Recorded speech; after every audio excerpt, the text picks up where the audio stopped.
जय श्री सीताराम, जय श्री राधे श्याम। पिछली बार हमने पढ़ा था यहाँ तक। रात भर कई नदी के तट पर निवास करके सवेरे वहां से चल दिए और सब श्रृंगेश्वरपुर के समीप जा पहुंचे। निषाद राज ने सब समाचार सुने और वह दुखी होकर हृदय में विचार करने लगा।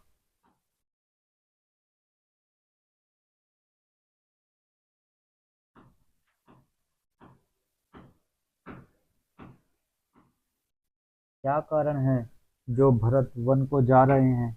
मन में कुछ कपट भाव अवश्य है। यदि मन में कुटिलता ना होती तो साथ में सेना क्यों ले चले? समझते हैं कि छोटे भाई लक्ष्मण जी सहित राम जी को मारकर सुख से निष्कंटक राज्य करूंगा।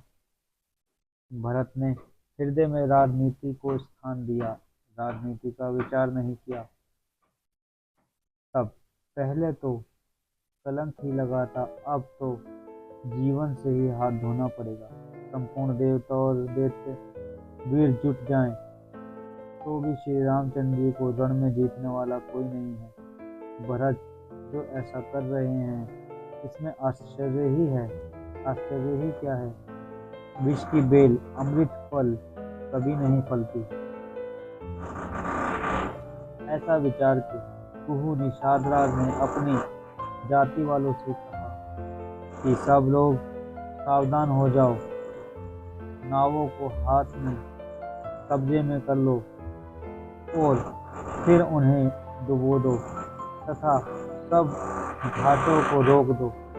सुसज्जित होकर घाटों को रोक लो और सब लोग मरने के खास सजा लो, अर्थात भरत से युद्ध में लड़कर मरने के लिए तैयार हो जाओ।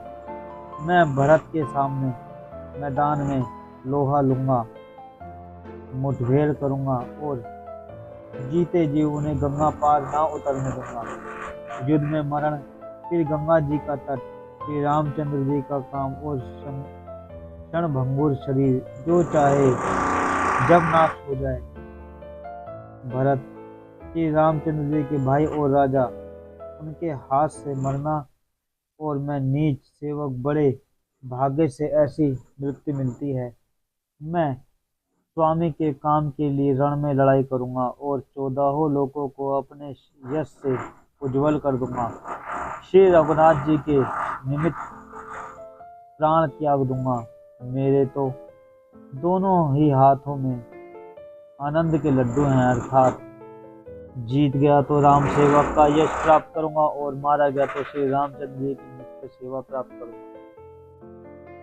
साधुओं के समाज में जिसकी गिनती नहीं और श्री रामचंद्र जी के भक्तों में जिसका स्थान नहीं, वह जगत में पृथ्वी का भार होकर व्यर्थ ही जीता है।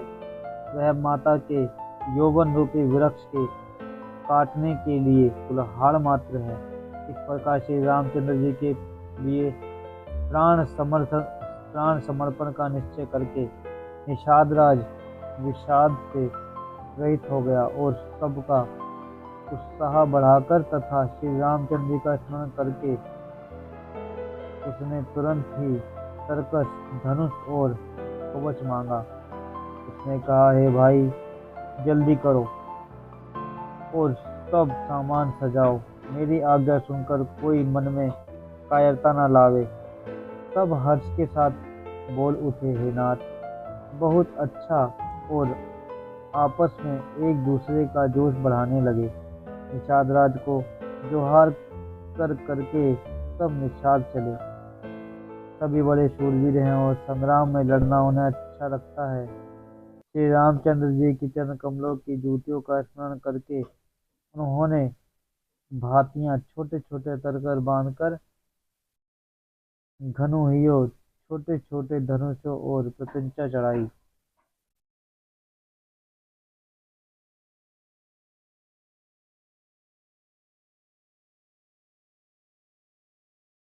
कवच पहनकर सिर पर लोहे का टोप रखते हैं और फरसे, भाले तथा बर्छों को सीधा कर रहे हैं, सुधार रहे हैं। कोई तलवार के वार रोकने में अत्यंत ही कुशल है। वे ऐसे उमंग उमंग में भी भरे हैं मानो धरती छोड़कर आकाश में कूद उछल रहे हों। अपना अपना साथ समाज, लड़ाई का सामान और दल बनाकर उन्होंने जाकर निषाद राज गुह को जोहार की। निषाद राज ने सुंदर योद्धाओं को देखकर सबको सुयोग्य जाना और नाम ले लेकर सबका सम्मान किया।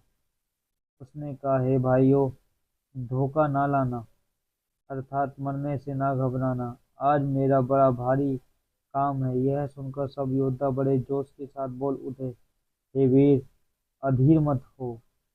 हे नाथ, श्री रामचंद्र जी के प्रताप से और उनके बल से हम लोग भरत की सेना को बिना वीर और बिना घोड़ों के कर देंगे। एक एक वीर और एक एक घोड़े को मार डालेंगे। जीते जी पीछे पांव नहीं रखेंगे। पृथ्वी को रुंड मुंडमय कर देंगे। सिरों और धड़ों से छा देंगे। निषाद राज ने वीरों का बढ़िया दल देखकर कहा, जुझाओ, लड़ाई का ढोल बजाओ। इतना कहते ही बाईं ओर छींक हुई। शकुन विचारने वाले ने कहा कि खेत सुंदर है, जीत होगी। एक बूढ़े ने शकुन विचार कर कहा, भरत से मिल लीजिए, उनसे लड़ाई नहीं होगी। भरत श्री रामचंद्र जी को मारने मनाने जा रहे हैं। शकुन ऐसा कह रहा है कि विरोध नहीं है। यह सुनकर निषाद राजगुरु ने कहा, बूढ़ा ठीक ही कह रहा है। जल्दी में बिना विचार के कोई काम करके मूर्ख लोग पछताते हैं। भरत जी का शील स्वभाव बिना समझे और बिना जाने युद्ध करने में हित की बहुत ही हानि है। अतएव हे वीरों, तुम लोग इकट्ठे होकर सब घाटों को रोक लो। मैं जाकर भरत से मिलकर उनका भेद लेता हूँ। उनका भाव मित्र का है या शत्रु का है, उदासीन या जानकर, तब आकर वैसा उसी के अनुसार प्रबंध करूंगा। उनके सुंदर स्वभाव में उनके स्नेह को पहचान लिया और प्रेम छिपाने से नहीं छिपता। ऐसा कहकर वह भेंट का सामान सजाने लगा। उसने कंद मूल फल पक्षी हिरण मंगवाए। कहार लोग पुरानी और मोटी पहिना नामक मछलियों के भार भर भर कर लाए। भेंट का सामान सजाकर मिलने के लिए चले तो मंगलदायक शुभ शकुन होने लगे। निषाद राज ने मुनिराज वशिष्ठ जी को देखकर अपना नाम बतलाकर